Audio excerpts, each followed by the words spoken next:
लक्ष्मीनाथ समारंभां नाथयामुन मध्यमाम् अस्मदाचार्य पर्यन्तां वन्दे गुरुपरम्पराम् यं वाकेष्वनुवाकेषु निषत्सु उपनिषत्सु च गृह्णन्ति सत्यकर्माणं सत्यं सत्येषु सामसु. This shloka is present in the Mahabharata in the Shanti Parva.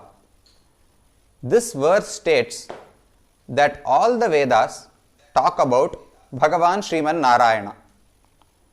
The Vedas are divided into several sections here. This verse says Vaka, Anuvaka, Sama, Nishat and Upanishad all talk about Bhagavan Sriman Narayana. What are these portions? The word Vaka refers to all the mantras that we utter when we do Vedic deeds. Next, the word Anuvaka refers to the commands in the Vedas that instruct us to do such a deed or not to do any deed. For example, the Vedas may say one who wishes to attain Swarga should do Jyotishtoma Yajna. This is a command from the Vedas. Similarly, the Vedas may say you should not partake some food items. This is a negation from the Vedas. So these are referred to as Anuvaka.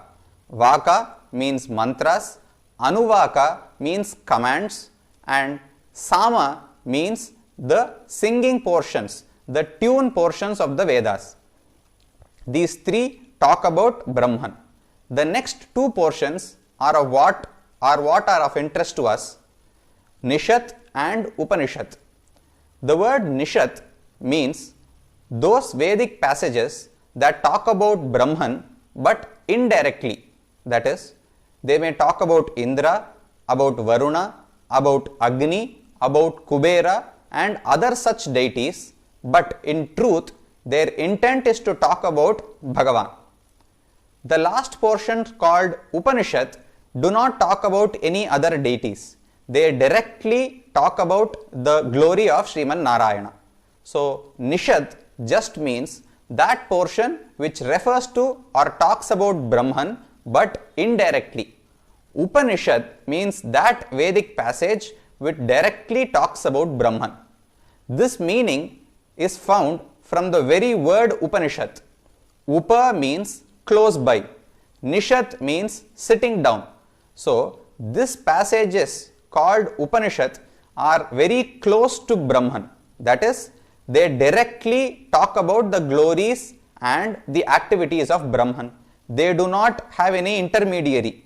The Nishat that was talked about earlier talk about Indra and then say Bhagavan is the controller of Indra. It says Agni does this, but Bhagavan is the controller of Agni. This is what is meant by talking about Brahman indirectly. Upanishads do not talk about Brahman indirectly. They directly say Brahman is the one who creates this world. He sustains this world. We should attain Brahman, and that is called liberation or mukti. So this is how Upanishad directly talks about Brahman. That is why it has the name Upanishad. Another name for this passage is Vedanta. We have all heard this word. Anta means conclusion. Vedanta means the conclusion of the Vedas. Now this has two meanings. Conclusion could mean that it is the last part of the Vedas. So there is a big text. It has some 10 chapters. The last chapter would be the conclusion in so much that it is at the end of the text. So conclusion, Vedanta could mean the last portion of the Vedas. The second meaning of the word conclusion is that it is the removal of all doubts and arriving at a firm belief. So Vedas have a conclusion. That is, the meaning of the Vedas is concluded in this passage. That is why the Upanishads are called the Vedantas. By reading the whole Vedas, you cannot arrive at a conclusion. You need to study the Vedantas in order to conclude what the final purport of the Vedas are. Therefore, the Upanishads are also known as Vedantas.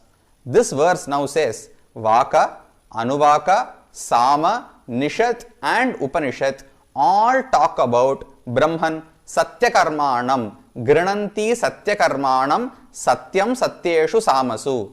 Brahman is called Satya. He is never changing. He is the one supreme truth. Then he is Satyakarma. All his activities are true. He creates this world. He sustains this world. He destroys this world. He performs many Leela activities. He takes avatars as Rama, Krishna, etc. All these karmas of Bhagavan are all true. So he is called Satyakarma. So this verse in the Mahabharata says mantras, brahmanas, sama, nishat and Upanishad all talk about Brahman.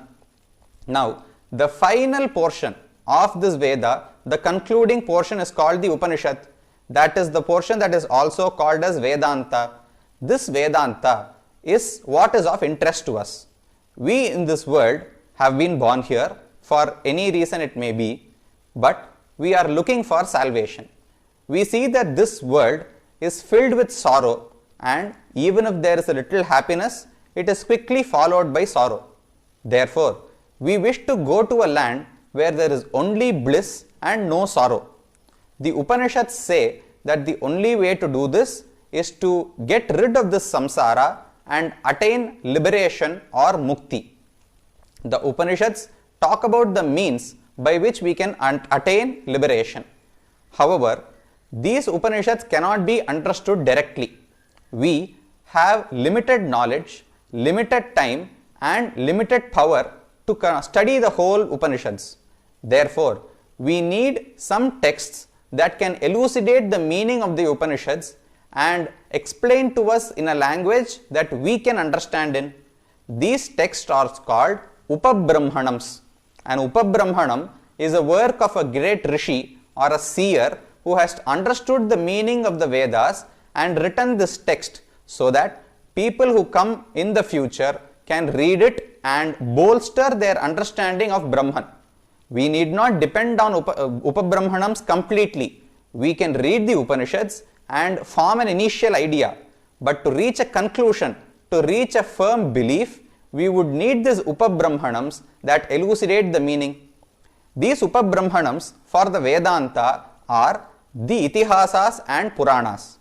Itihasas are two, Ramayana and Mahabharata. Puranas are 18 in number. All these together explain the meaning of the Vedanta or Upanishads. Among these Upabrahmanams, Mahabharata has a supreme portion called Bhagavad Gita. This Bhagavad Gita was told by Lord Krishna himself and hence is a very authentic source. When we want to understand the meaning of the Vedas and Vedantas, who other can we rely on than Lord Krishna himself? Therefore, Bhagavad Gita, which explains the meaning of the Upanishads, is one Upabrahmanam that is trusted by all. Let it be any philosophy, be Advaita, Vishishtadvaita or Dvaita, all philosophers explain the meaning of Gita also. Next, Brahma Sutras that were written by Vedavyasa are also considered an authentic source of knowledge. So, one Upanishad.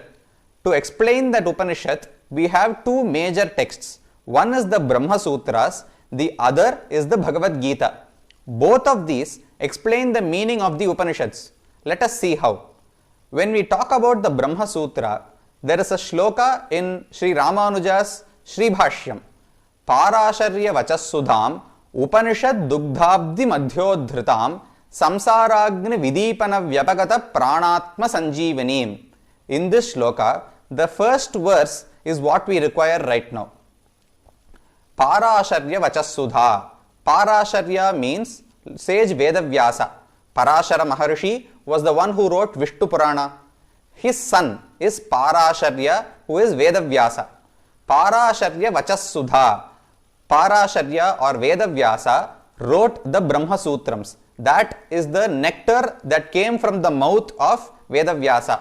Parasharya Vachasudham Upanishad Dugdhabdi Madhyodhritam. Imagine that the Upanishads are an ocean of milk. If you churn that ocean of milk, what will you get? You should get some Amrita. The Devas and Asuras churned the milk ocean and got the ambrosia which gives no death. It puts an end to death. Like that, suppose you imagine that all the Upanishads are an ocean of milk and you churn that. What would you get? Upanishad Dugdabdhi Madhyodhritam. This Brahma Sutra is the ambrosia that you get from the Upanishads. The normal ocean of milk, when churned, will give you ambrosia which the Devas partook. This ocean of milk called the Upanishads will give you Brahma Sutras. So you know that Brahma Sutras are the essence, they are the purport of the Upanishads. Similarly, Bhagavad Gita is also from the Upanishads. Sarvopanishado Gavaha Dogdha Gopala Nandanaha Partho Vatsaha Sudhihi Bhokta Dugdham Gita Amritam Mahat. This is a very popular shloka. What Sri Krishna did is, he converted all the Upanishads into cows. He was a cowherd, so the thing he knew best was to milk cows. What he did was, he kept all the Upanishads in the place of a cow. Then, Sarvopanishado Gavaha, all the Upanishads have now become cows. Dogdha Gopala Nandanaha, Krishna himself is the cowherd who is going to milk that cow. Dogdha Gopala Nandanaha, Partho Vatsaha, there needs to be a calf who is going to partake that milk. There should first be a calf, the milk should be drunk by the calf, then what is left over can be taken for usage by humans. Similarly, the Upanishads are now a cow. Shri Krishna is going to milk that cow. That milk which comes, the essence of the Upanishads, is going to be Shri Bhagavad Gita. The calf who first drank that milk is Arjuna. Partho Vatsaha Sudhihi Bhokta. But the milk is not for Arjuna alone. It is for anyone who wants to know the supreme truth. Sudhihi, one who has a pure mind, who has a clear mind, is the one who is going to understand Sri Bhagavad Gita, who is going to benefit from Sri Bhagavad Gita. Sudhihi Bhokta Dugdham Gita Amritam Mahat. So, when you first make the Upanishads as an ocean of milk and when you churn it, you get Brahma Sutrams. Similarly, when Krishna made the Upanishads as a cow and milked that cow, he got Bhagavad Gita and gave it to us. So, both these Upabrahmanams, if you take Brahma Sutram or Sri Bhagavad Gita, both of these emanate from the Upanishads. They do not give a new meaning that is unheard of in the Upanishads. They explain the Upanishads. They are an Upabrahmanam to the Upanishad. Therefore, there are now three texts. The Upanishads, which are the main source of knowledge. Then, Brahma Sutras written by Vedavyasa, which explain the meaning of the Upanishads. Then, Sri Bhagavad Gita, given by Lord Krishna himself, who elucidates the meaning of the Upanishads. These three texts together are known as three prasthanams. Sutra Prasthanam, Upanishad Prasthanam, Gita Prasthanam. Prasthanam means a place where you enter a river. There is a fleet of steps through which you enter a river. Similarly, when you want to understand Brahman, there are three fleets of steps you can follow. One is the Upanishad Prasthana. You read the Upanishads and through them understand Brahman. The second one is Sutra Prasthana. You read the Brahma Sutras of Vedavyasa and through them understand the Upanishads and Brahman. Similarly, the third one is called Gita Prasthana. You understand Bhagavad Gita, you start practicing the values that God told us in Bhagavad Gita, and eventually you will understand Brahman himself. So these three are the primary prasthanams that any philosopher would explain. You can take Sri Adi Shankara Bhagavad Pada or Sri Ramanujacharya or Madhvacharya. All of them have written commentaries, written texts that give the meaning of the Upanishads, the Brahma Sutrams and Sri Bhagavad Gita. For example, if you take Sri Ramanujacharya, the text called Sri Bhashyam is a Bhashyam, a commentary on the Brahma Sutrams of Vedavyasa. Next, he wrote Gita Bhashyam to explain the meanings of Bhagavad Gita. Then, to explain the meaning of the Upanishads, he did not write a commentary elaborately for all the Upanishads. Instead, he gave a text called Vedartha Sangraha, in which he explains the meaning of important verses. There are some verses of contention between different philosophers. He takes those important verses that are crucial to Vishishtadvaita Siddhanta and explains their meaning. So, in effect, he has written a commentary for Upanishads also. So, the first one is Sutra Prasthana, then Upanishad Prasthana, then Gita Prasthana. These three are considered as the highest sources of knowledge. That is why they are called as Prasthana Trayi. Now, we too are going to study these three Prasthanams, but not fully. We in these 3 days will consider three main concepts. The first one is equality. The second one is karma. The third one is jnana and bhakti. All these three concepts are explained in all three prasthanams. It is not that Upanishads talk about equality alone, but do not talk about jnana and bhakti. It is not like Bhagavad Gita does not talk about equality at all. All prasthanams talk about all these topics. But we are going to choose one prasthanam and study each concept from that prasthana. Equality we will see from the Upanishads. Similarly, today will be equality from the Upanishads. Tomorrow we will see how karma is accumulated by us and how we can get rid of it as told in the Brahma Sutrams.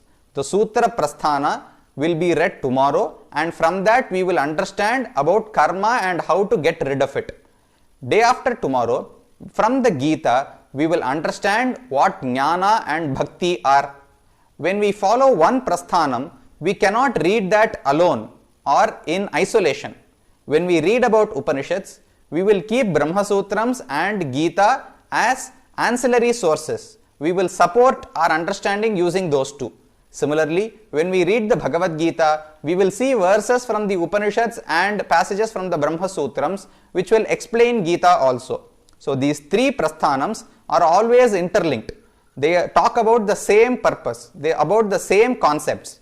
We will take three concepts and study one from each prasthana. Our topic for today is equality in the Upanishads. If you see in this world, we mostly look at differences between people. From the time a child is born, it is differentiated based on weight, based on height, based on color, based on its skin, and many other such things. Similarly, when we grow up, we are differentiated based on our activities, based on our habits, based on our intellect, and based on how well we can learn skills. Even when you go to a job interview, you are asked how you are unique or how you can offer something that no one else can't. Similarly, even a company is expected to have a unique selling proposition, something that no other company can provide. So, everything in this world is based on differentiating yourself from others, showing that you are unique and not similar to others. But the Upanishads do not look in this way. As far as the Upanishads are concerned, everyone is equal. It does not look at the individuality of people, it looks at the similarities between people. Not even people, it considers all entities as equal. So, the first thing that we should understand is how do these Upanishads tell us that everyone is equal. When I say everyone, we should first make a distinction. There are some of us who are called Jivatmas. We are Atmas, souls who are still in this material world, in this samsara. We are called Jivatma. There are some who have attained liberation from here. They are also Jivatma, but they are referred to as Mukta. Mukta, Mukti means liberation. Mukta is one who has attained liberation. So, Paramatma is Lord Sriman Narayana, the Supreme Being, Brahman. Everyone other than Paramatma, all sentient entities other than Paramatma are known as Jivatma.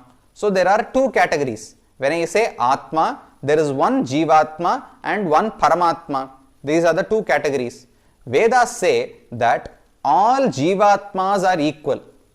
Similarly, all Jivatmas are similar to Bhagavan also. It is not that Vedas talk about the equality among Jivatmas. They also talk about equality between Paramatma and Jivatma. We will see how. To understand how the Upanishads say that all Atmas are equal, we should first understand what an Atma is. The Atma is what is referred to by the word I. When I say I see this object or I do this activity, the word I refers to not this body but something else other than the body. This is because I many a time say this is my body. I don't say I am this body, I say this is my body. Therefore, I am someone who is distinct from this body. That I is known as the Atma. This Atma is of two types, Jivatma and Paramatma. However, all Atmas are explained by a common rule. The Upanishad Brihadaranyaka Upanishad says, Yatha Saindhava Ganaha Anantaraha Abahyaha Kritsnaha Rasagana Eva Evam va are ayam Atma Anantaraha Abahyaha Kritsnaha Vijnana Ghana Eva.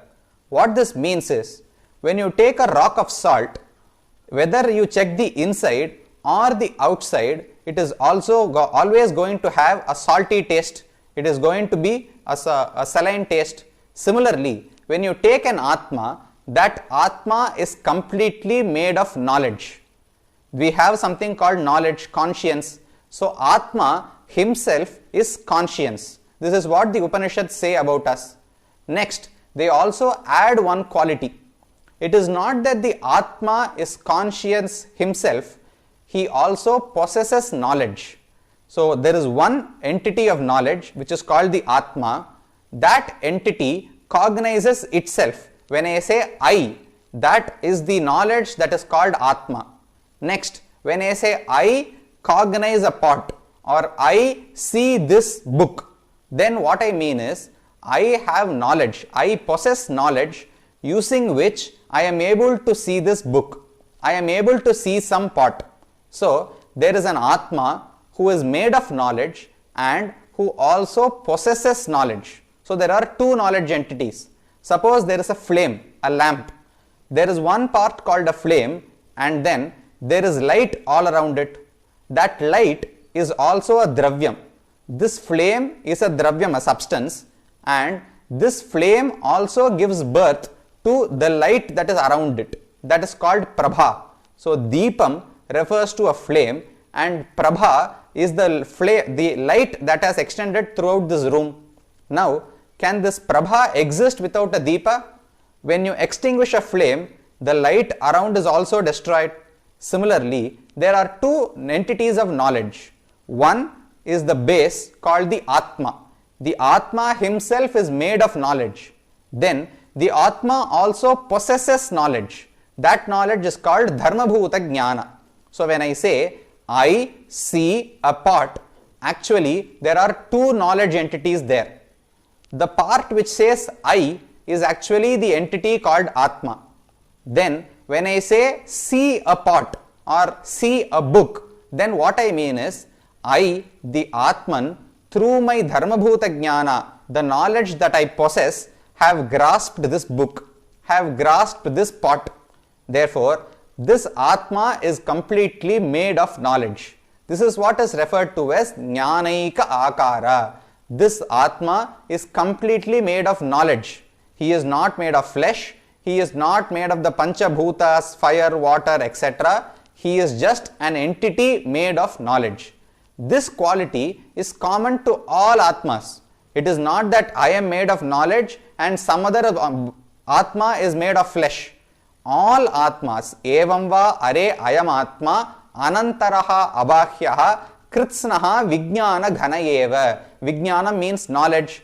This Atma is knowledge personified. Suppose there is a ball of knowledge. You can call that as an Atma. It is a minute ball. It is a microscopic ball. So, it is called Anu. The size of an Atman is described as Anu. Therefore, Atma himself is made of knowledge and Atma also possesses knowledge. This is common to all Atmas. There is no difference if you view an Atma in this way. Similarly, when you say that the Atma is a pinda of knowledge, it automatically follows that it is different from this body. This body is not made of knowledge. My mind or manas is not made of knowledge. My prana, the vayu that I inhale and exhale, the air that I inhale and exhale, is also not made of knowledge. So we can know that I, the Atma, am different from this body, I am different from this prana, I am different from this manas, etc. Sri Alavandar, in his text called Atma Siddhi, says, Dehendriya manahprana dibhyonyaha ananya sadhanaha. Deham, Indriyam, Manas, Pranan, knowledge. All these five are not the Atma. Atma is one who is made of knowledge and who also possesses this knowledge. Suppose we start seeing everyone in this way. I see Ravana, I see Rama. Or I see Ravana, I see Vibhishana. There is no difference between them. Vibhishana also is an Atma who is made of knowledge. Ravana also is an Atma who is made of knowledge. So there is no way to see any difference between them. When I start to understand that everyone is similar, everyone is just made of knowledge, then there is no difference between them. Only when I associate them with a body can I find out differences between them. When talking about this, the Shvetashvatara Upanishad says, Naiva stri na pumanesha nachayvayam napumsakaha yadyat shariram adatte tena tena sayujyate. What this means is, our Atma by itself is not masculine, it is not feminine, it is not that which a neuter gender also. When an Atma takes up a body, it is associated with all of these. The Atma as such has no color, but when it takes up the body of an elephant, it is said this is a black elephant. In fact, blackness is not in the Atman, it is there only in the body, but the Atman is associated with this black color. Similarly, take masculinity, it is not there in the Atman by nature. An Atman is said to be a Purusha when it takes the body of a male human being. Similarly, when it takes the body of a female human being, it is called as Stri. So, this Atma by nature cannot be differentiated as Puman, Stri, Napumsaka, etc. It cannot be said to be tall or short, fat or lean, or even light color, pale in color or dark in color. What you can say about the Atman is, it is made of Jnanam, it is made of knowledge. There is no other difference. If you start looking at this way, then you cannot see any difference between Atmans. Wherever you see, may it be friend or foe, you can only consider them as a ball of knowledge. They are just made of knowledge. Only when you see all these associated body and everything else, you can see differences between them.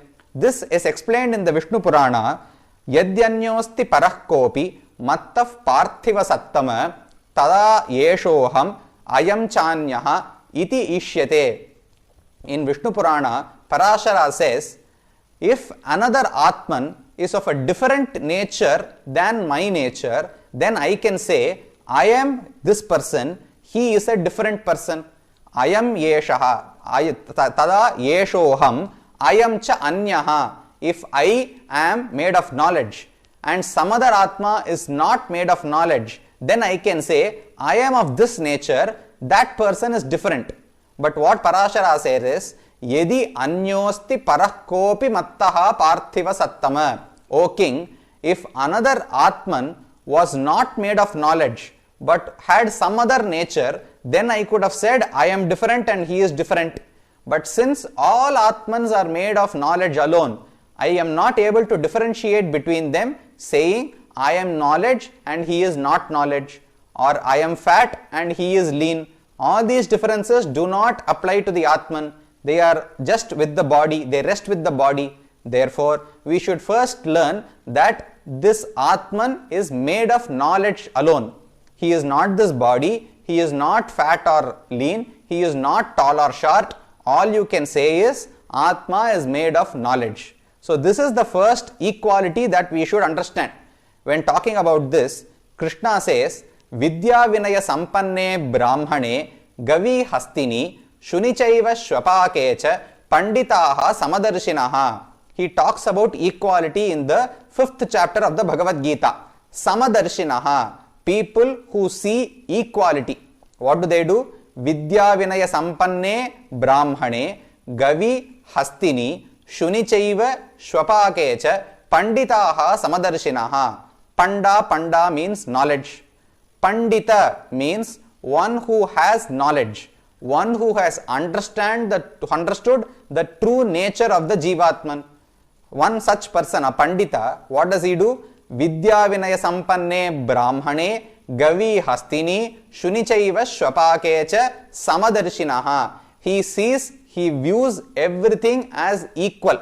Shunichaiva Shvapakecha. Gavi Hastini. Go refers to a cow.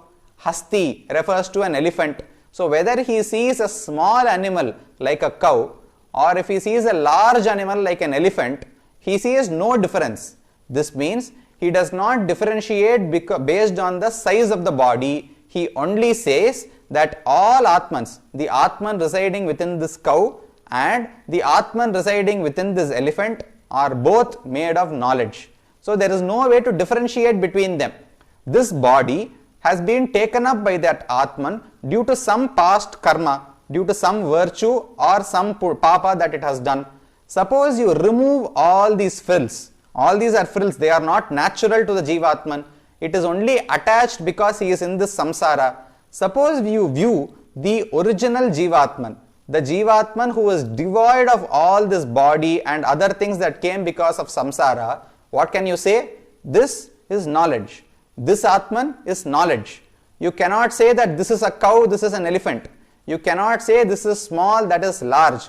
You can only say this is knowledge, that is also knowledge. So between a cow and an elephant, based on the size of the body, he sees no difference. Gavi Hastini Samadarshi. Similarly, Shunichaiva Shvapakecha.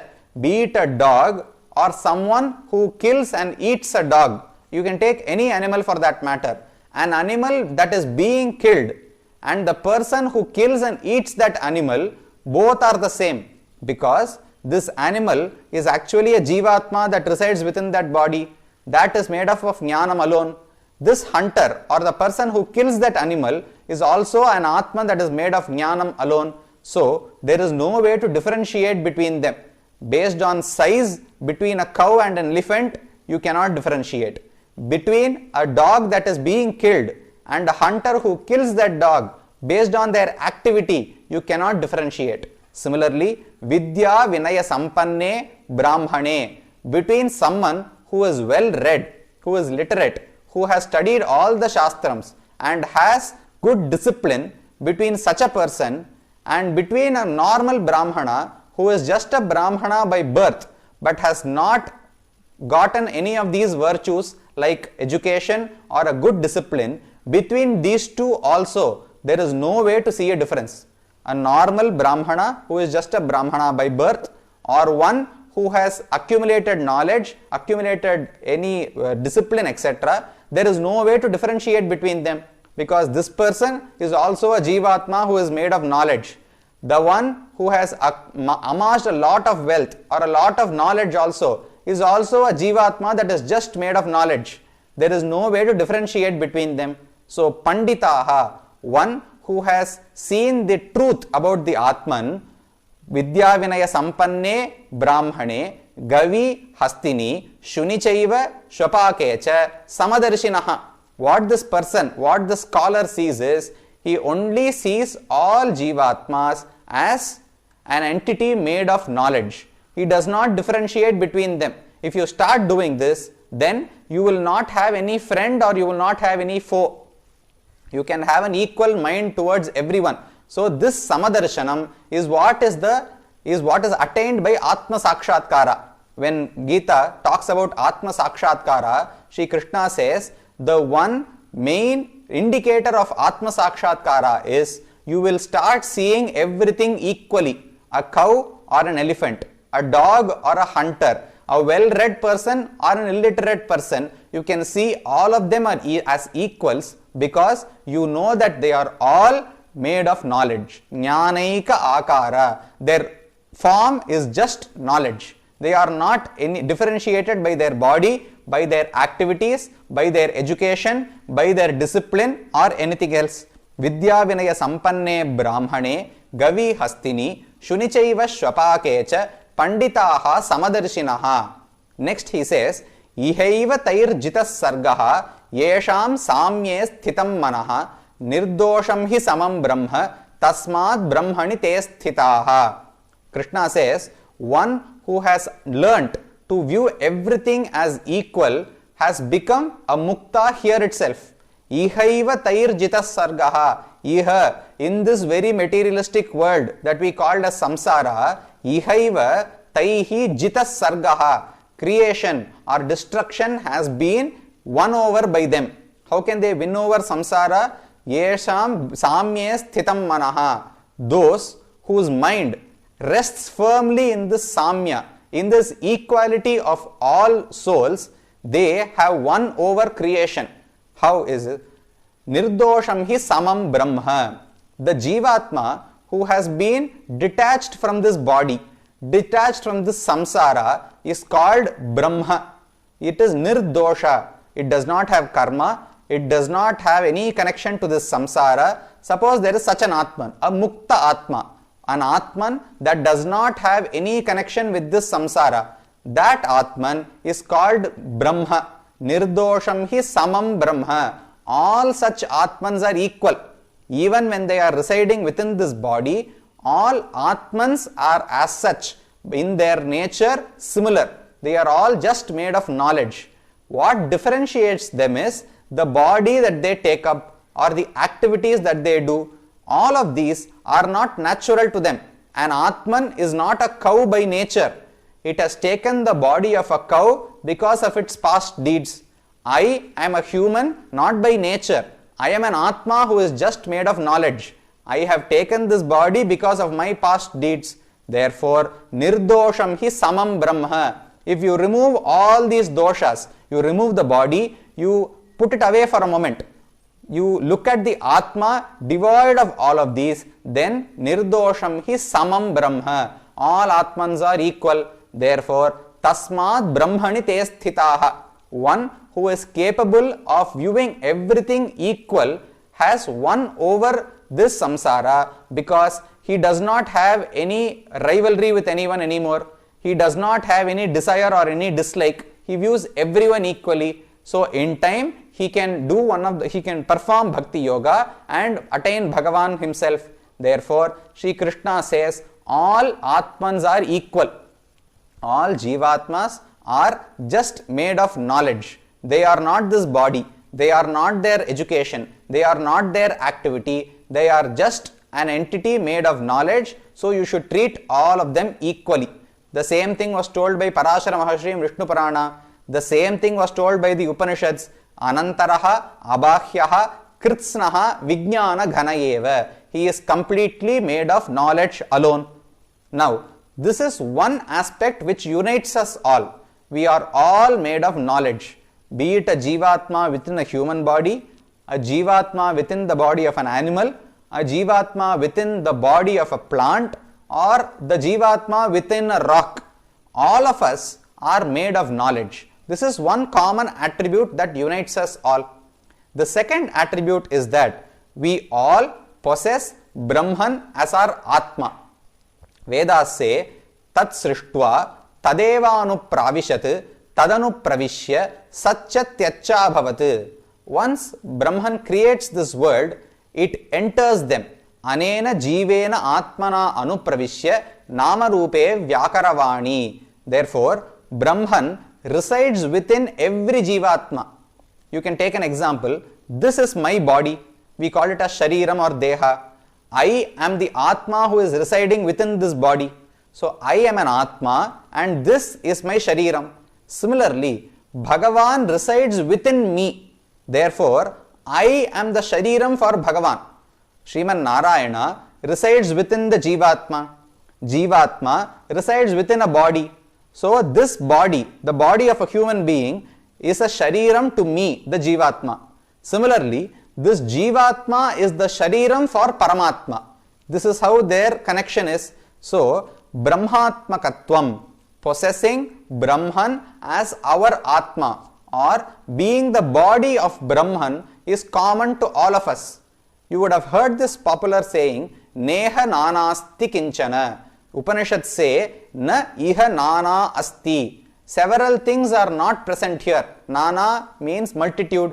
Several things, na iha asti, are not present here. Neha nana asti kinchana. This is a little confusing to us. All this while, we have seen that there is a Paramatma, there are many Jivatmas, then there are Achetana, in non-sentient objects. When so many different objects are there, how can the Upanishad say, Na iha nana asti? Multiple objects are not there, there is only one object. How is this possible? This is possible because this verse does not mean that there is no second entity. It means all entities are possessing Brahman as their Atma, or Paramatma resides within everything in this world, and so all things are similar. Na iha nana asti does not mean there is no second entity. It means there is no second type of entity. All entities in this world have Brahman, Paramatma as their Antaratma. Paramatma resides within them. So, there is no entity which can exist without Paramatma residing inside it. So, Neha Nanasti Kinchana means there is no second type of entity. All entities here are in essence Brahman alone. Brahman resides within everything else, and so Brahman is the one supreme entity. This is what is meant by Neha Nanasti. This is again common to us all. The first common attribute is we are all made of Jnanam. We are not this body. We are not differentiated by the attributes of this body like color or height or weight. We are all similar because we are made of just pure knowledge. Second, we are just not knowledge. We are the body of Paramatma. Paramatma resides within each and every one of us. So, when you see a foe, you cannot see that he is a different person. He is also the body of Paramatma. I am also the body of Paramatma. There can be no rivalry between us. Suppose my left hand and my right hand start fighting each other. Then there is no end to it. It does not happen. When two things are parts of the body of one person, then there is no quarrel between them. Similarly, when I understand that my foe is also the body of Paramatma, I am also the body of Paramatma, then there can be no rivalry between us. We should both together try to serve Paramatma. So this is one equality that will help us a lot in attaining Shanti. Vedas say, Sarvam khalu idam brahma tad jalan iti shanta upasita. Shanti means calmness, peace. Vedas say the only way you can attain peace is by knowing that Brahman resides everywhere. Sarvam khalu idam brahma. This whole universe is just Brahman. It is not two different entities. Brahman is a different entity. This world is a different entity. Or I am independent of Brahman. All these understandings are false. You should understand that Brahman is the only entity. Brahman resides within everything in this world. Therefore, you cannot have any quarrel with anyone else. Sarvam khalu idam brahma tad jalan. Brahman creates this world. Brahman sustains this world. Brahman destroys this world. So this whole world is Brahman itself. There is no distinction possible. When you understand this more and more, Shanta Upasita, you will attain Shanti, because there is no different person. Suppose I have a different agenda. I am the body of Paramatma, so I wish to serve him. Someone else is not the body of Paramatma. He has a different agenda, so there is a clash of ideas between us. This is the only possible way for a quarrel. Suppose both of us understand that we are both the body of Brahman and that Brahman resides within both of us, then there is no place for quarrel between us. Therefore, the second equality that we should understand is all entities in this world have Brahman residing within them. Brahman is our Antaratma, our Antaryami. We say that Bhagavan resides within each and every one of us. So we are all similar in that way also. We are all made of knowledge and Brahman resides within each and every one of us. That is the second similarity. Then there is a third similarity which we come to know from the Tamil Upanishads. Till now we have seen about the Sanskrit Upanishads, the Vedanta. Similarly, there is one called Godopanishad. This time is when the Utsavam of Sri Andal Nachiyar is taking place. Trivadipuram is coming up and we are celebrating the 10-day festival of Trivadipuram. So, we will see how Andal describes that all Jivatmas are equal also. We have considered two aspects. One is everyone is made of knowledge. The second aspect is everyone has Brahman residing within them. The third aspect is all of us are servants of Brahman. It is not enough that Brahman resides within us. We should understand that we are the servants of Brahman. This is called Sheshatvam. Sheshatvam means that I am a servant, Brahman is my master. So all I should do is try to bring some good, do some good for my master. If we understand this more and more, it is easier to be friends with others.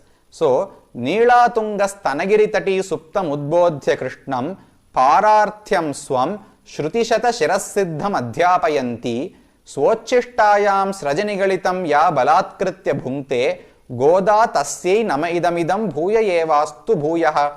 This is a Taniyan that was offered by Sri Parashara Bhatta towards Andal. What he says here is Neela Tungas Tanagiri Tati Suptam Udbodhya Krishnam. Krishna was sleeping on Napinnai's chest. Andal came and woke him up and said, Pararthyam Swam Shruti Shata Shiras Siddham Adhyapayanti. Shruti means Vedas. Shruti Shata Shiras. Shiras means the head or the Anta, the Vedantas. Shruti Shata Shiras Siddham Pararthyam Adhyapayanti. She woke Krishna up and told him, informed him that I am your servant. I am Shesha, you are Sheshi. Therefore, I will perform Kainkaryam. You will have to accept that. This is what Sri Andal did in Tirupavai. Pararthyam Swam Shruti Shata Shiras Siddham. So, this is the third uniting factor. All of us are Shesha of Bhagavan. We are all servants of one master. Therefore, there can be no quarrel between us. We are all made of Jnanam. The differences in our body do not differentiate us. This is one unifying factor. The second thing is, we all possess Brahman as our Antaryami. Brahman resides within me, Brahman resides within you also. Therefore, we are parts of a single whole. It is like two hands of a single body. Therefore, we cannot quarrel between ourselves. The third aspect that Andal brought out is, everyone is a Shesha, is a servant of a single master. Therefore, there cannot be any quarrel between us. Pararthyam Swam Shruti Shata Shiras Siddham Adhyapayanti. So, we have seen that there are three similarities. All Jivatmas in this world are similar according to the Upanishads because one, they are all just made of knowledge. You cannot differentiate them based on their Swarupam. Next, they all possess Brahman as their Antaryami. Brahman resides within each and every Atma. Therefore, you cannot differentiate between them. Next, they are all servants, Shesha Bhutas of the same master. So, there is no difference there also. Andal in her first Pasuram says, Marhari Tingal Madinirainda Nannalal Neerada Poduvir Podumino Neredayir Sheermalhum Aipadi Chelvat Chirmirhal. She is calling the inhabitants of Gokula, Aipadi, to come join her in enjoying Krishna, in going and waking up Krishna and doing service to him. What she says here is, Neerada Poduvir Podumino. Neeratam here means enjoying Krishna, talking about Krishna, enjoying his qualities, getting his darshan, doing service to him and all of these. That is not to be done by us alone. When we go to serve Bhagavan, we should gather as many people as possible. That is why Andal is calling everyone. When she calls everyone, she does not qualify based on their gender. She does not qualify based on their intellect. She does not qualify based on their discipline.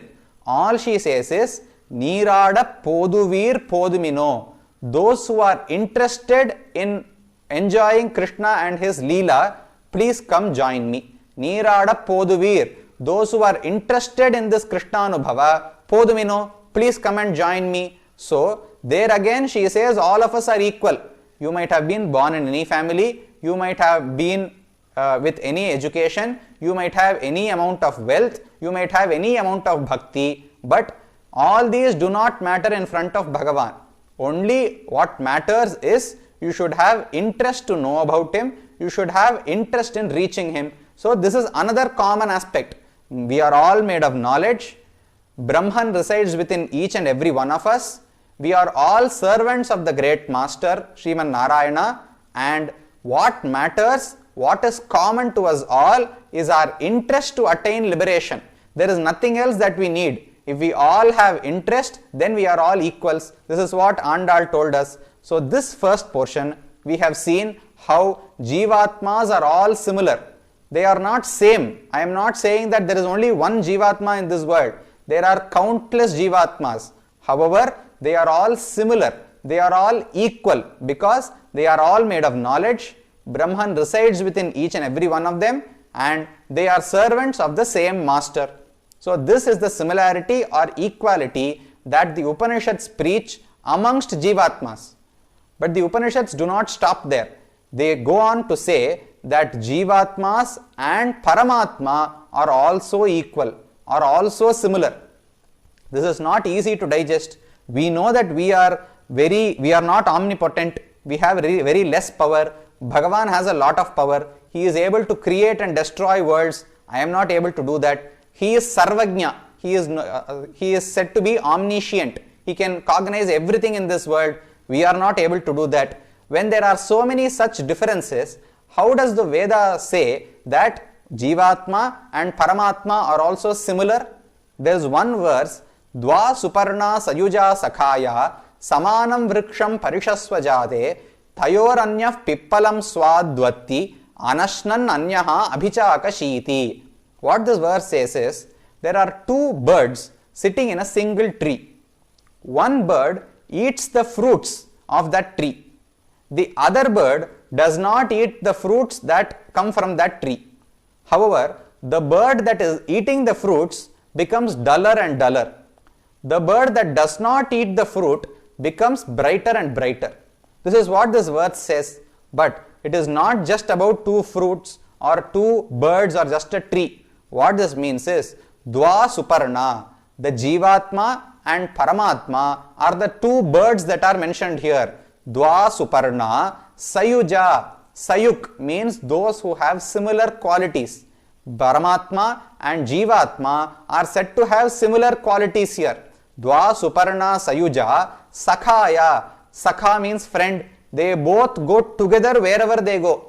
This Atma is present in this body. I am an Atma who is present in this body in this birth. Before this I was in a different body. Before that in a different body. Wherever I went, Brahman followed me. Paramatma always followed me. Therefore, these two are Sakhas. They are inseparable. They are always traveling together.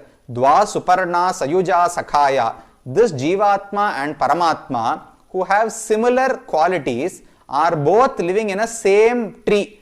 Samanam Vriksham Parishasvajate. Both Jivatma and Paramatma reside within this body.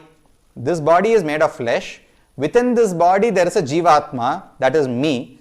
Within that Jivatma, Paramatma exists. So ultimately, both Jivatma and Paramatma exist within this body. Dva Suparna Sayuja Sakhaya Samanam Vriksham Parishasvajate Tayor Anyaha Pippalam Swadu Atti. One of those two birds, the bird called the Jivatma, eats the fruits that grow in this tree. This tree is called Sharira. What are the fruits that come from the Sharira? Sorrow and pleasure. Sukha and Dukkha. This is what comes from this body, from this samsara. So the Jivatma partakes this food. It enjoys the sorrows, pleasures in this, and is also grieved by the sorrows in this world. So, Tayor Anyaha Pippalam Swadu Atti. That bird eats the fruits of this tree and becomes dimmer and dimmer. We are not with great knowledge. We don't have great power. We have almost forgotten who Brahman is. Therefore, we enjoy the pleasures and sorrows in this world and become duller and duller. However, Brahman also resides within this body. Paramatma also resides within this body. He does not take part in this sukha or dukkha. Whenever there is a sukham in this samsara, only I enjoy it. Paramatma does not enjoy it. When there is a dukkham from this world, I only am subject to that dukkham. Paramatma is not subject to that sorrow. Therefore, tayor anyah pippalam swadu atti, the jivatma partakes of this sukham and dukkham. Therefore, he is dull. Anashnan anyaha abhichakashiti. Paramatma does not eat any of these sorrows and pleasures. He is always bright. He is resplendent. He is lustrous. Therefore, this verse says, in this body, there are two birds, Paramatma and Jivatma. When describing them, this says, Sayuja Sakhaya. Sayuk means two people who have similar qualities. So this is where Samyam or equality between Jivatma and Paramatma is explained in the Upanishads. What are the common qualities? There are 8 qualities that the Upanishads say. Apahatapapma, Vijaraha, Vimrutyuhu, Vishokaha, Vijigatsaha, Apipasaha, Satyakamaha, Satyasankalpaha. These are 8 attributes that Paramatma also has and Jivatma also has. Apahatapapma, he is devoid of any papam, any sin. Vijaraha, he does not grow old. Vimrutyuhu, he does not die. Apahatapapma, Vijaraha, Vimrutyuhu, Vishokaha, he need not be sorrowful at any point in time. Vishokaha, Vijikitsaha, Apipasaha, he is not subject to hunger, he is not subject to thirst. Apipasaha, Satyakamaha, all his wishes are fulfilled. Satyasankalpaha, when he wills something, that activity is carried out immediately. Brahman is said to be Satyasankalpa. When Paramatma creates this world, it is not that it is a very tedious task that he takes a long time to do. What Paramatma does is, he wills it. We say Sankalpa. Sankalpa means a will. He just thinks, let the world come into being, or let Srishti take place, then immediately all these worlds are created. When he just thinks, let there be destruction, all these worlds are destroyed and pralaya starts. Therefore, this Sankalpa, Satya Sankalpa, his Sankalpam, his will is always Satyam, it is always true. Similarly, this Jivatma Sankalpa is also true. This is what the Vedas says in 2 different passages. When talking about Paramatma in one passage, it says Apahatapapma, Vijaraha, Vimrutyuhu, Vishokaha, Vichikitsaha, Apipasaha, Satyakamaha, Satyasankalpaha, Sarvamidam Abhyattaha, Avaki, Anadaraha. This is about Parabrahman. Then in Prajapati Vidya, while talking about Jivatma also, the same verse is seen. Apahatapapma, Vijaraha, Vimrutyuhu, Vishokaha, Vichikitsaha, Apipasaha, Satyakamaha, Satyasankalpaha. So in 2 different places, the Upanishads say these 8 qualities are present in Paramatma, these 8 qualities are present in Jivatma also. That is why this verse says Dva Suparna Sayuja Sakhaya. These 2 birds, Jivatma and Paramatma, that reside within this single body are of similar nature. They have similar attributes. This is the equality between us and Paramatma. We could have never imagined this. We would think that we are a very lowly being and Paramatma is a very supreme entity. However, the Upanishads say, don't think of yourself as a very low grade entity. Don't think of Bhagavan as a very supreme entity, a supreme being. There is some similarity between Jivatma and Paramatma also. That similarity is in these 8 attributes, Apahatapapma, Vijaraha, Vimrutyuhu, etc. However, we will get a doubt here. I don't seem to be Satyasankalpa. Anything that I will does not happen in this world. All my desires are not yet fulfilled. I am not without hunger. I am not without thirst. Then how can the Upanishads say this Jivatma is without hunger, without thirst, is Satyakama, Satyasankalpa, etc. That is explained in another verse. Tada Vidwan Punyapape Vidhuya Niranjanaha Paramam Samyam Upaiti. Mundakopanishad says, Yada Pashyaha Pashyate Rukmavarnam Kartaram Isham Purusham Brahmayonim Tada Vidwan Punyapape Vidhuya Niranjanaha Paramam Samyam Upaiti. When this Jivatma, when this seer, Tada Pashyaha, one who sees Brahman truly, one who knows what Brahman exactly is. Pashyaha pashyate rukma varnam.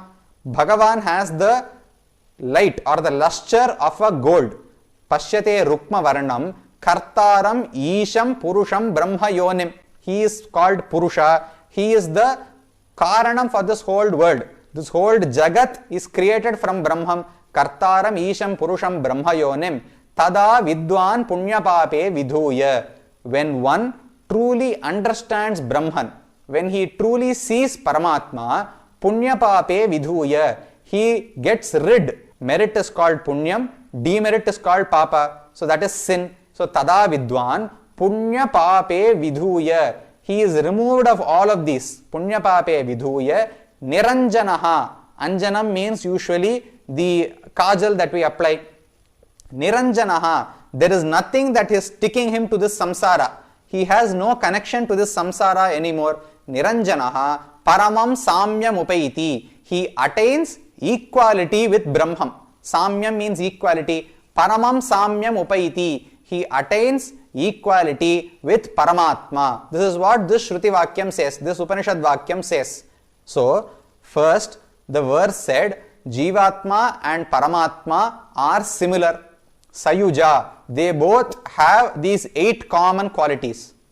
Another verse said, when this person truly understands Brahman and is liberated from this world, he gets rid of all his papa and punya. At that point, he becomes similar to Brahman. Tada vidwan punya pape vidhuya niranjanaha paramam samyam upaiti. He attains equality with Brahman. This is what the second verse says. So, now we can understand this Jivatma has similarities with Brahman. However, it is not when we are in this samsara. This similarity is shown only when we reach Sri Vaikuntham, when we attain liberation. So, these 8 qualities are residing within us. It is not that these qualities are not present in us. They are created afresh when we go to Sri Vaikuntham. These 8 qualities are the natural qualities of Jivatma. Another verse says, Svena Rupena Abhinishpadyate Yesha Samprasadaha Asmat Sharirat Samuthaya Swayam Paranjoti Rupasampadya Svena Rupena Abhinishpadyate. This Jivatma gets rid of this body. He attains Sri Vaikuntham, Param Jyoti Rupasampadya. He goes close to Bhagavan Paramatma, who is Param Jyotis. Param Jyoti Rupasampadya Svena Rupena Abhinishpadyate. He is resplendent with his own natural form. It is not that these 8 Kalyana Gunas, Apahatapapma, Vijaraha, Vimrutyuhu, etc., were not present in Jivatma before. They are created afresh when he visits or when he reaches Sri Vaikuntham. The truth is that even now we are capable of being Apahatapapma, Vijaraha, Vimrutyuhu, etc. Our natural state is being in that way. We are Satya Sankalpa, we are Satyakama, we are not subject to thirst, we need not have hunger, we need not grow old, we need not die. However, this natural tendency of the Jivatma is not shown here. In the samsara, we are bound by karma. So, all these attributes that we should possess, that are naturally present with us, have been enshrouded by this karma. Therefore, when this karma is removed, these qualities are resplendent again. So, we should understand this similarity between Jivatma and Paramatma is not created afresh. Even now, we are Apahatapapma, Vijaraha, Vimrutyuhu, etc. Paramatma is also Apahatapapma, Vijaraha, Vimrutyuhu, etc. However, in this samsara, since we are bound by karma, these Kalyana Gunams are not shown outside. They are residing within us, but they are not shown outside. When we leave this samsara and go to Sri Vaikuntham, there is no more karma to enshroud these gunas. Therefore, these gunas are resplendent and we become equal with Paramatma. In these 8 Kalyana Gunams, I am not saying that we are equal in all ways. From tomorrow, I will not be the consort of Sri Mahalakshmi Tayar. I will not be the one who can ride Garuda Vahana. I will not be the one who can lie down on Adishesha Paryanka.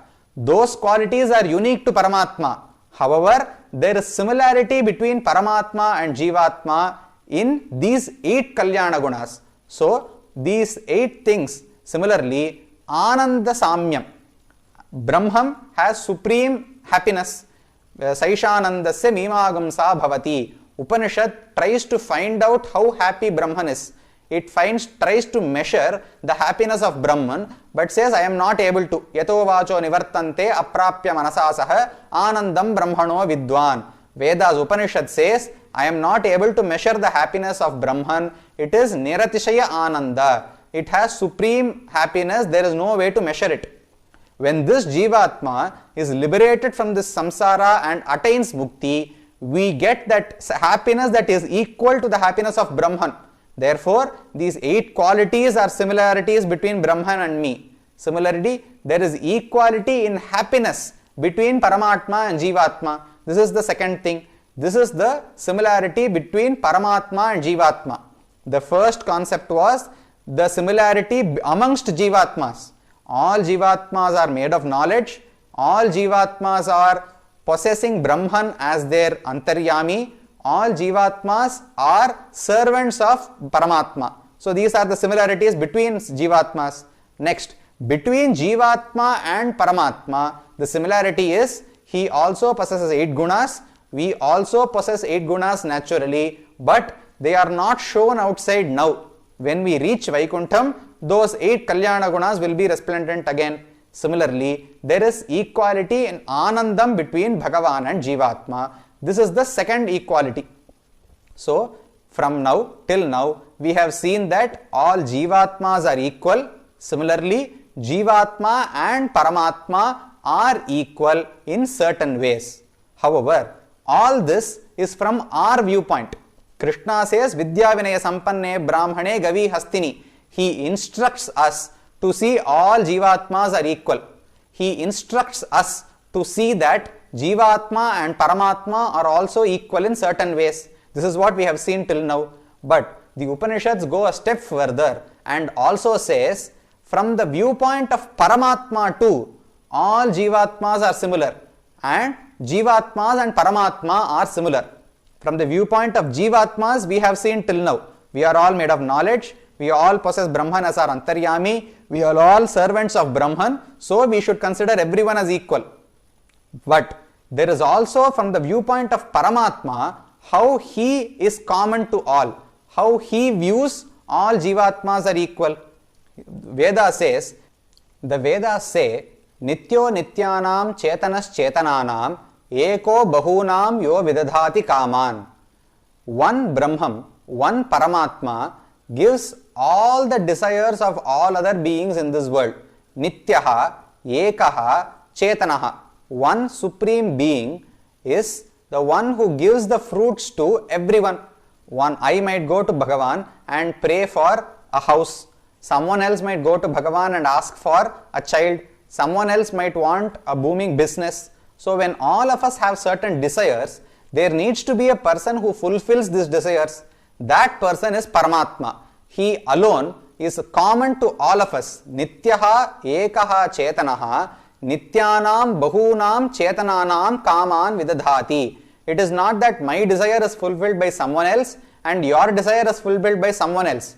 A single Paramatma, Sriman Narayana, gives all our desires, fulfills all our desires. So in the first step itself, in fulfilling our desires, he is common to all of us. He sees everyone as equals. He does not differentiate between us. Similarly, Lord Krishna in his Bhagavad Gita says, Samoham sarva bhuteshu name dveshyosti na priyaha. He directly says, Samoham sarva bhuteshu. I am equal to all. Samaha means I am common. I am equal to all. Sarva bhuteshu. I do not differentiate based on any quality. Name dveshyaha asti na priyaha. I do not favor someone. I do not dislike someone else also. What does this mean?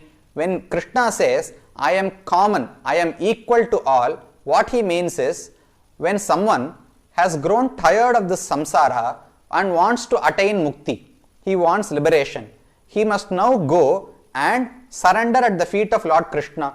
This is called Ashrayanam. So when someone wants to surrender to Lord Krishna is common to everyone.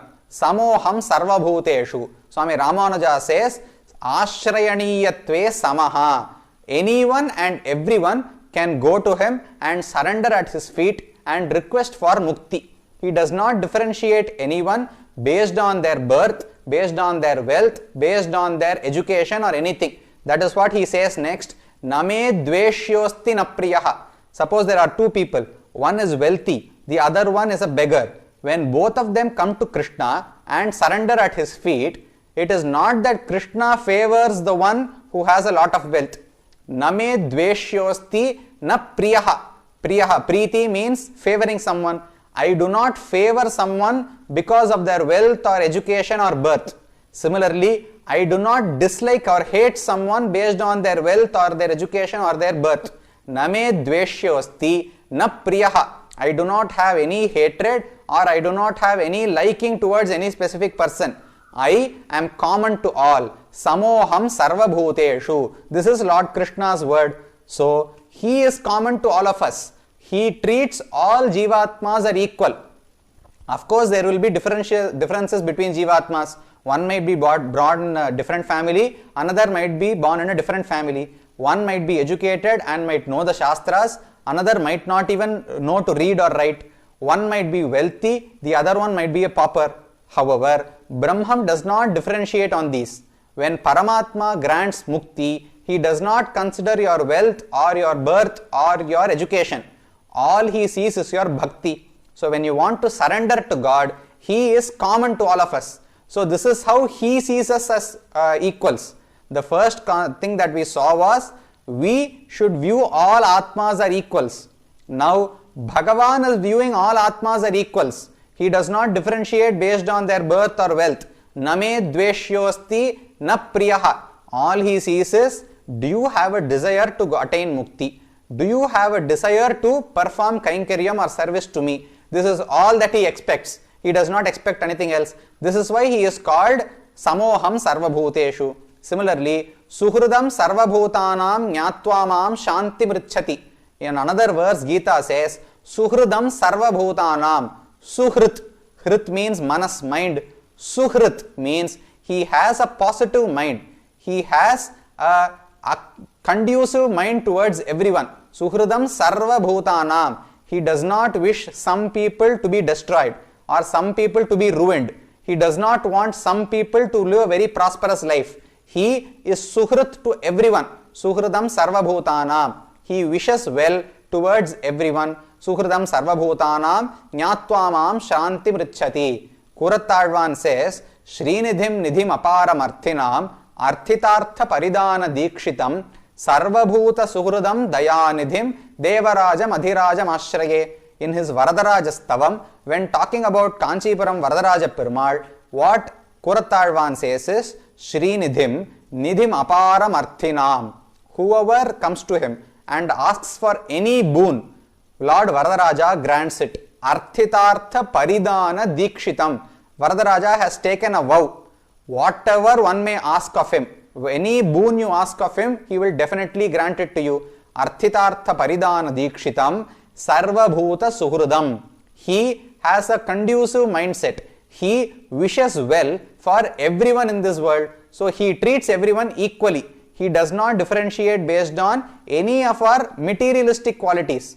We might be born in some family, we might be tall or short, we might be pale or dark in complexion, we might be wealthy or without any money, we might be literate or illiterate. He does not care. All he sees is, do we have bhakti or not? That is what he meant when he said, Samoham Sarvabhuteshu, Sarvabhuta Suhridam Dayanidhim.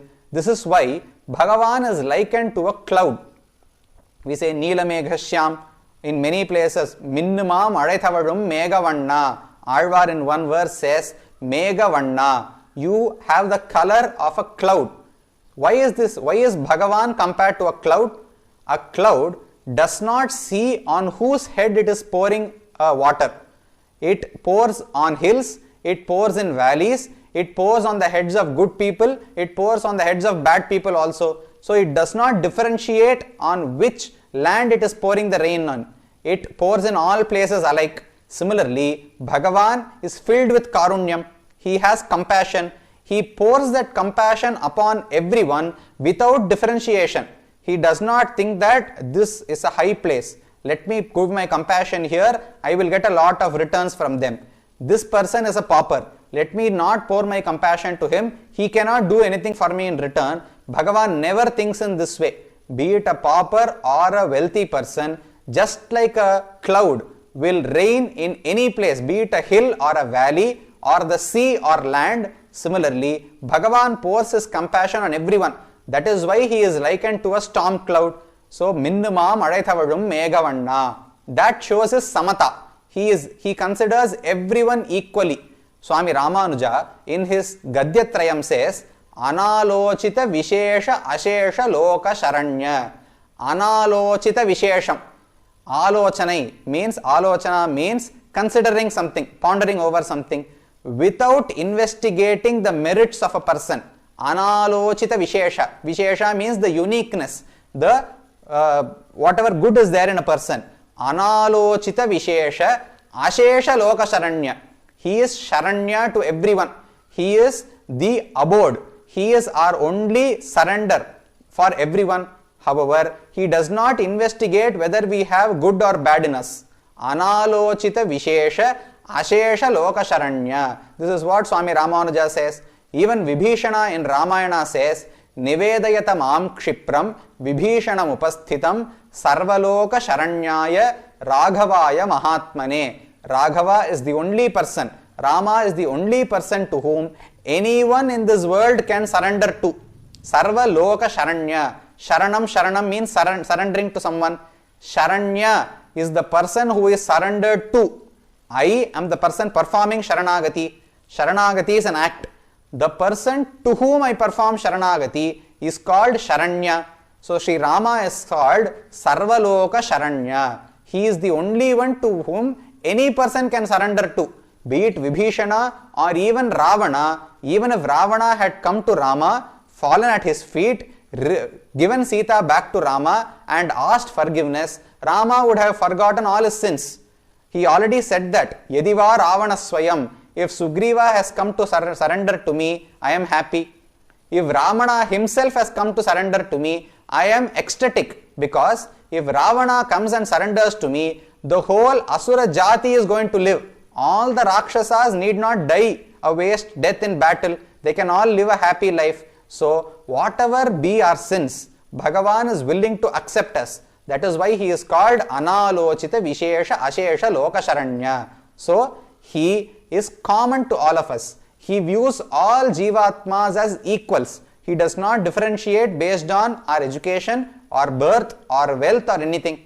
He only sees the bhakti in it. Patram Pushpam Phalam Toyam Yome Bhaktya Prayachati Tadaham Bhaktyupakhatam Ashnami Prayatatmanaha. Krishna does not say you have to buy garlands for 1 lakh rupees and offer to me, only that will please me.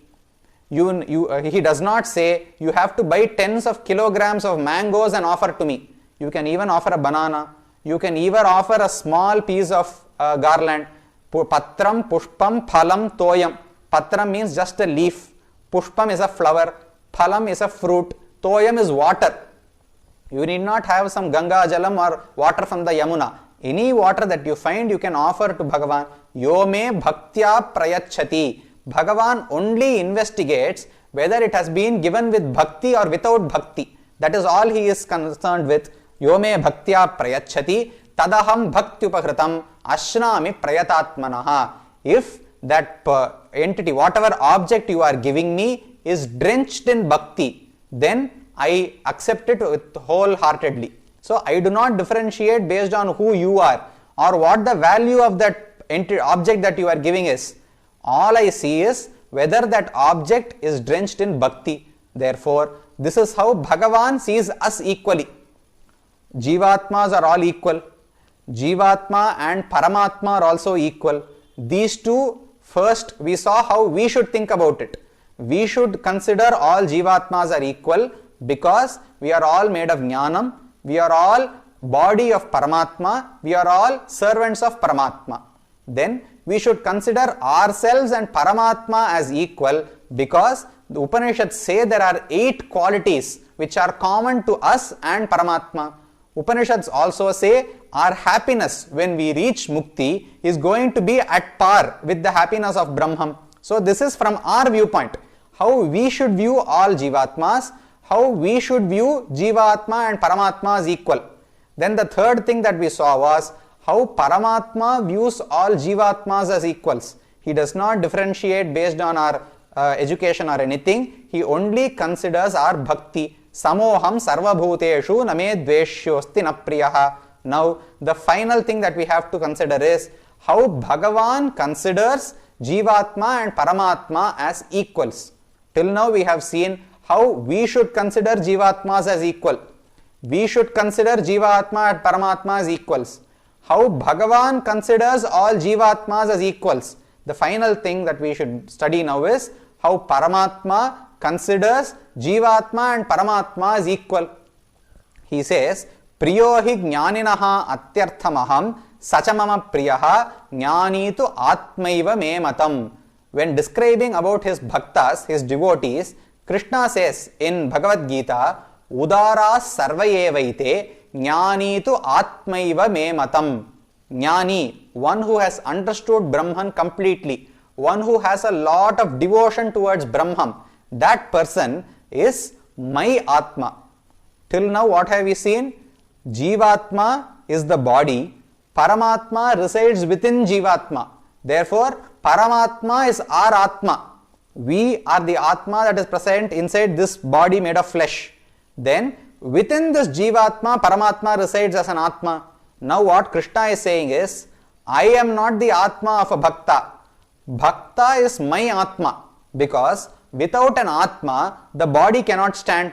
Once this Atma leaves this body cannot stand anymore, it is going to fall on the ground. Similarly, Krishna says, without my devotees, I cannot survive. My devotee is what keeps me alive. Therefore, Jnani to Atmaiva me matam. That Jnani is considered to be my Atma. So, this is how he is considering Jivatma and Paramatma are equal. Usually what the Vedas says is, Paramatma sustains this whole world. He resides within everything in this world. But what Krishna here says is, I do not sustain my bhaktas. My bhaktas sustain me. Their devotion is what is sustaining me. Therefore, Jnani to Atmaiva me matam. Similarly, Udara sarvayevaite. Krishna says, all his devotees are equal to him because they are very benevolent. Audaryam, Udarata means benevolence. So, all devotees of Bhagavan are very benevolent, have lot of compassion, and so I, Paramatma, and my bhaktas, the Jivatmas, are equal. This is what Krishna says. Similarly, in another verse, Krishna says, Ye bhajanti tu mam bhaktya mayite teshu chapyaham. When there is a devotee who performs bhakti to me without considering anything else in mind, he does not wish any fruits from in this world. He does not want to get a house. He does not want to grow his business. All he wants is to reach me. When there is such a bhakta, ye bhajanti tu mam bhaktya mayite teshu chapyaham. Krishna says, I consider them as my equals, or in fact, they can consider me to be their equals. I consider them to be higher than me. Mayite teshu chapyaham. I consider them as souls who are more supreme than me. They can also consider themselves equal to me. So, Mayite teshu chapyaham. This is how Paramatma, Bhagavan Lord Krishna says, Paramatma and Jivatma are similar. Similarly, in another place, you can also see this. Bhaktir ashtavidha hyesha yasmin lechepi vartate tasmai deyam tatograhyam sacha pujyaha yathahyaham. This is a verse from Varaha Purana. Here, Bhagavan says, there are 8 types of bhakti. Whenever one has these 8 types of bhakti, whenever someone is that devoted, then sacha pujyaha yathahyaham. He is to be considered equal to me. He is also pujyaha. You should perform puja, all your prayers to him also, at least to the extent that you would do to me.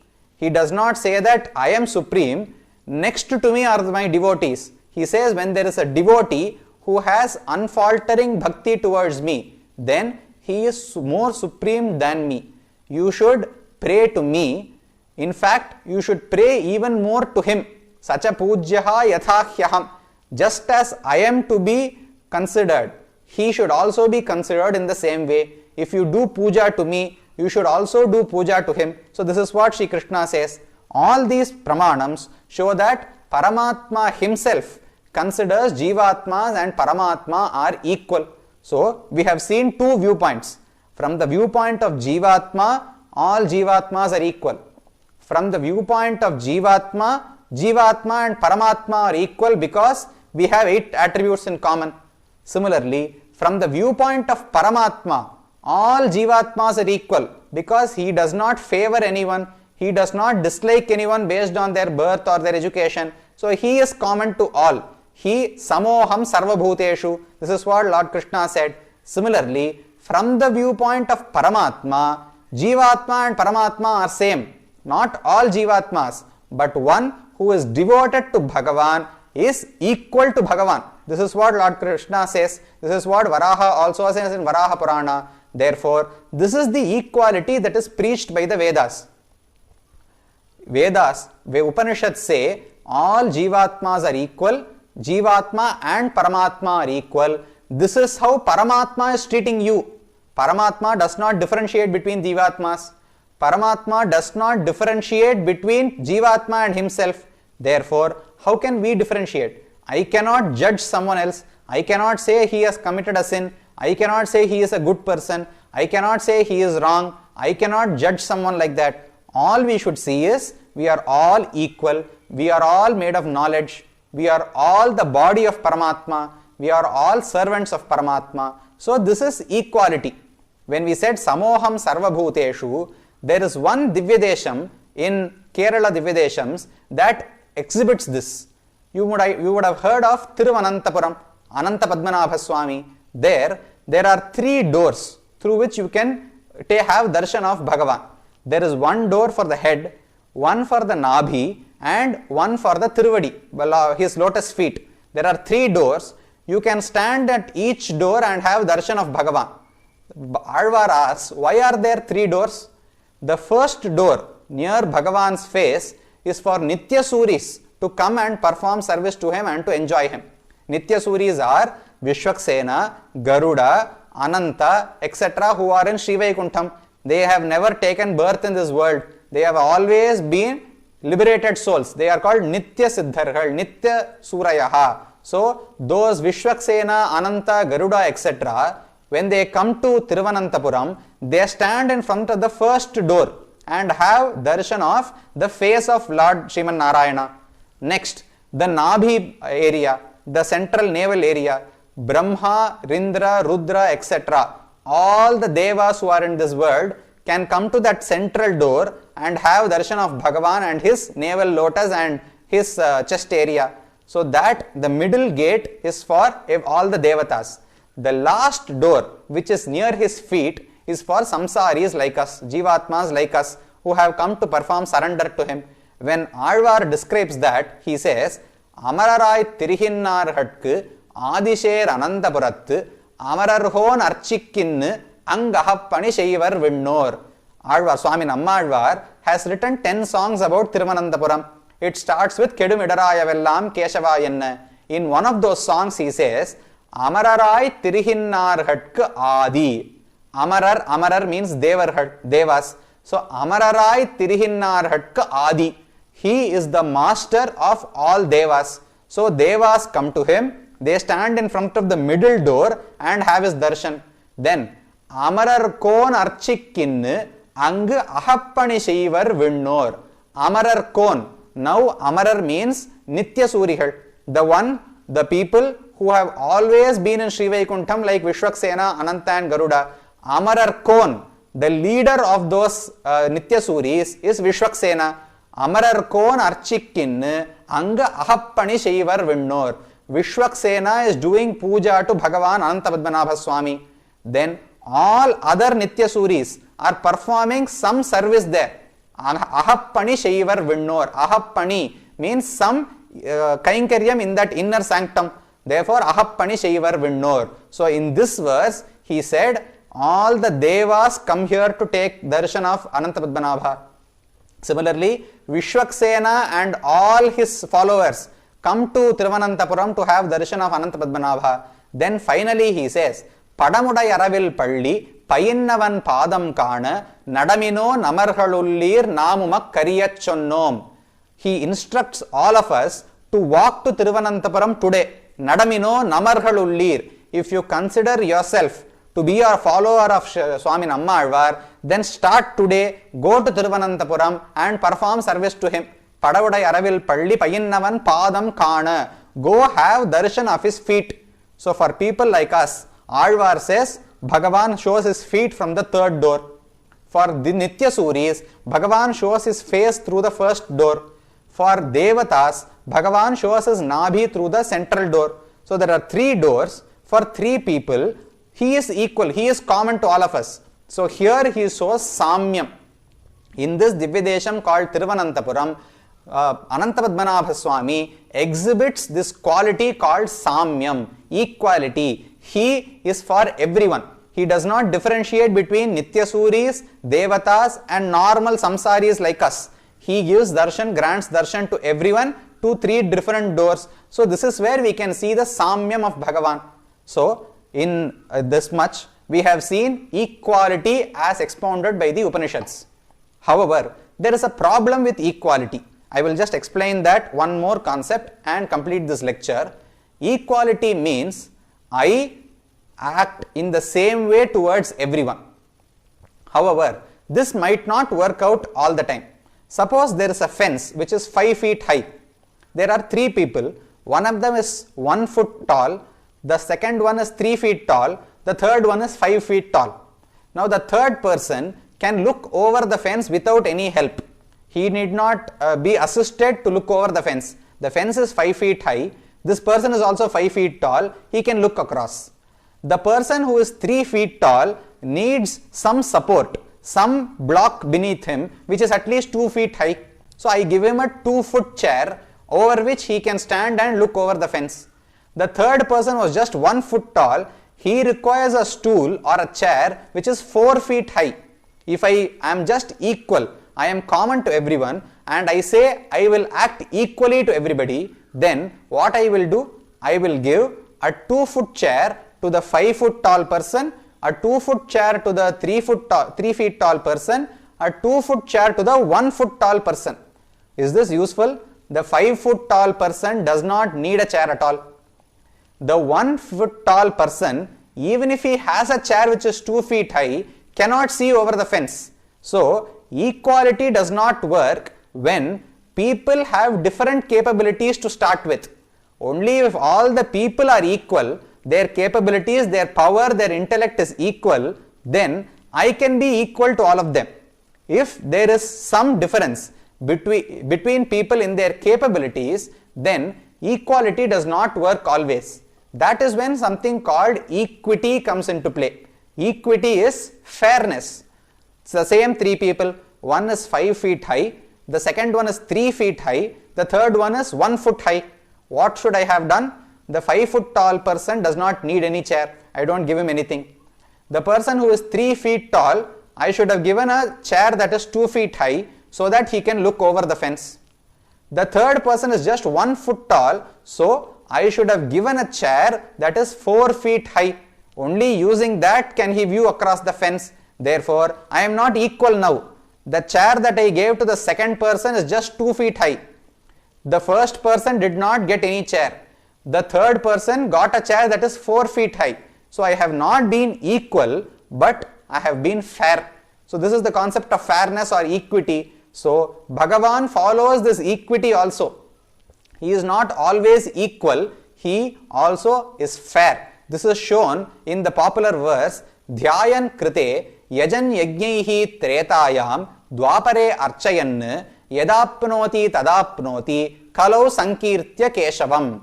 What this verse says is, in Krita Yuga, there are 4 yugas, Krita, Treta, Dwapara and Kali. In Krita Yuga, people had to perform lot of yajnas. or they had to do meditation a lot. Dhyayan krite. In Krita Yuga, the primary means of salvation, the upaya by which you can attain salvation was meditation, dhyanam. Then in Treta Yuga, Krita was the first one.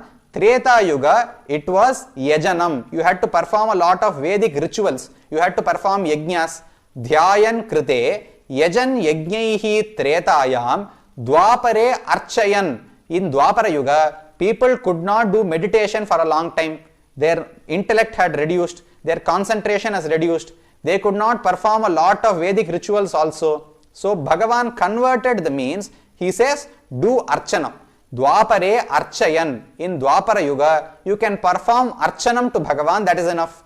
Finally, in Kali Yuga, yad apnoti tad apnoti, kalau sankirtya keshavam. Whatever mukti was attained by people in Krita Yuga by doing meditation, the same mukti was attained by people in Treta Yuga by doing yajnas. That same mukti was attained by people in Dwapara Yuga by doing just archanam. In Kali Yuga, we can just do nama sankirtanam. Yadapnoti tadapnoti kalau sankirtya keshavam. This pramanam says, if you keep doing nama sankirtanam, that will fetch you mukti. Now, this is not equality. If Bhagavan was equal, whether we were in Krita Yuga or Treta Yuga or Dwapara Yuga or Kali Yuga, he should have said, you should do meditation, you can come reach me in Srivaikuntham, or you have to perform all Vedic rituals to come reach me. He did not say so. He left his equality and grabbed the concept of equity or fairness. What he said was, in Krita Yuga, people have a lot of concentration. They are able to control their senses. So, let them perform meditation and come reach me. In Treta Yuga, they cannot control their senses. Let them perform yajna and come reach me. In Dwapara Yuga, they cannot accumulate enough knowledge to do yajna even. Even to do yaga, we should study all the Vedas, understand their meaning, find out how to perform rituals, have the correct discipline, achara, etc. and do a yajna. This was not possible in Dwapara Yuga itself. So Krishna said, you do archanam alone. In Kali Yuga, even archanam is hard for us to do. He said, do nama sankirtanam alone. So to us who are just 1 foot tall, he gave a 4 foot tall chair. To Dwapara Yuga people, he gave a 3 feet tall chair. To people in Treta Yuga, he gave a 1 foot tall chair. To people in Krita Yuga, he did not give any chair.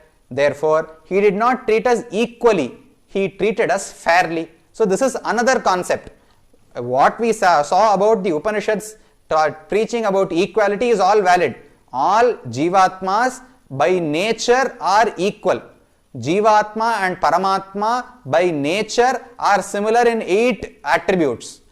Bhagavan is equal to all Jivatmas in that anyone can come to him and surrender at his feet. Similarly, Bhagavan considers Jivatma and Paramatma to be equal. He says you should do prayer to Jivatma also, to a Bhakta also. All these points are valid. However, earlier we saw that Jivatma, if you remove his body, if you remove him from the samsara, then all Jivatmas are equal. But right now we are still in this samsara. So if Bhagavan said, all of you are equal, so all of you do meditation and come reach me, we will not be able to do it. So what Bhagavan does is, he is fair to us. We have only limited knowledge. We have only 100 years to live. People in Krita Yuga and Treta Yuga lived for 60,000, 100,000 years. We don't have such a long life. We don't have enough knowledge.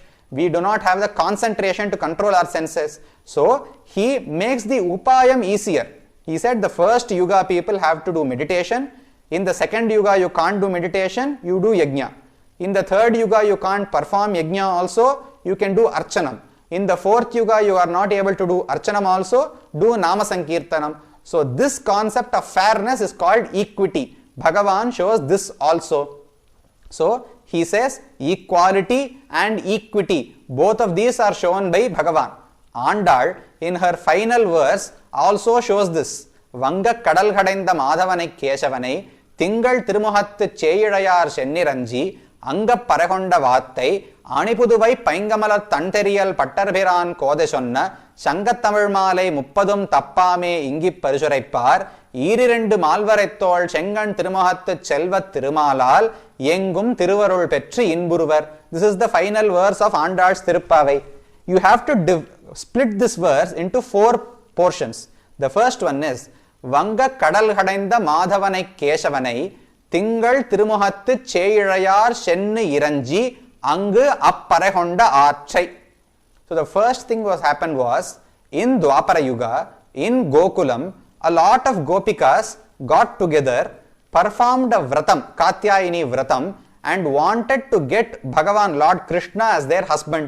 So this was the first activity. All gopikas in Gokulam in Dwapara Yuga came together and performed this Hemanta Rutu Vratam Marhadi Nonbu, this Katyayini Vratam. Next, Andal, who was born in Kali Yuga, is imitating this Anukara. So she thinks of herself as a cowherd maid, as a cow maiden. Therefore, she is a Gopika now. She considers all her friends as Gopikas, and she is now going to Lord Krishna to perform service to him. So she is only considering it. She is imitating the Gopikas. She did not perform surrender in Dwapara Yuga. She is in Kali Yuga now. She is doing only Anukara. Next, we are living today. We did not go to Krishna in Dwapara Yuga. We did not join Andal and imitate the Gopikas also. What we are doing now is, we are reading Tirupavai under understanding its meaning. So there are 3 people here. The Gopikas who performed the Vratam in Dwapara Yuga. Andal who imitated it in the beginning of Kali Yuga. Then people like us today who are living in this world and just learning Tirupavai. So these 3 people are spoken about in this verse. Tingal Tirumahattu Cheirayar Shenniranji Andru Apparaihonda Varu. This is the Gopika Stris going to Bhagavan and getting his service. Annu Apparaihonda Aatrai Anipuduvai Painkamala Tanteriyal Pattarpiran Kodai Sonna. Vishnu Chitta Pattarpiran is Periyalvar. Andal was the daughter of Periyalvar. What Andal did was, she imitated the Gopikas. She imagined herself to be a Gopika and all her friends also as other Gopikas. He imagined Vatapatrashayi, Vataperankoyiludayan of Srivilliputtur to be Krishna himself, and she went and prayed to him. She performed surrender at his lotus feet. So the second person was Andal, who only imitated. She did not perform the Vratam like the Gopikas. She only imitated. Now we who live today, Anga Parakonda Vachai, Anipuduvai Paingamala Tanderiyal Pattarpiran Kode Sonna. This is the second half. Then, Sonna Sangat Tamil Malai 30 Tappame, Ingu Ipparishu Uraipar.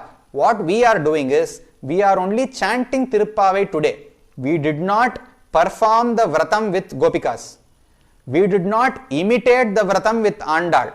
We are only doing Anusandhanam, Abhyasam of Tirupavai. Now she says, Ipparishuraipar, Irirandu Malvaraithol Shengan Tirumuhattu Chelvat Tirumalal, Yengum Tiruvarul Petri Inburuvar.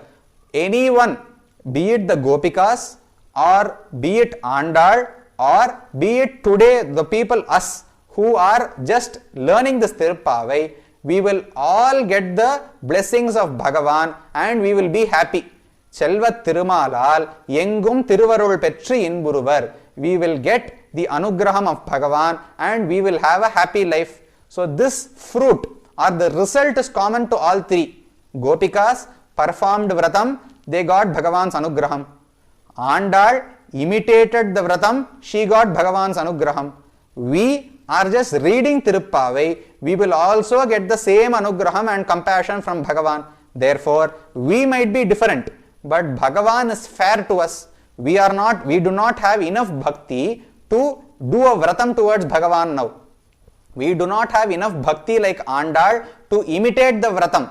What we can do is, we can only read this, but Bhagavan considers all 3 acts as equal. Whether you perform the vratam, or you imitate the vratam, or you just recite Tirupavai, he says, I will give you the same fruit to all these 3 people.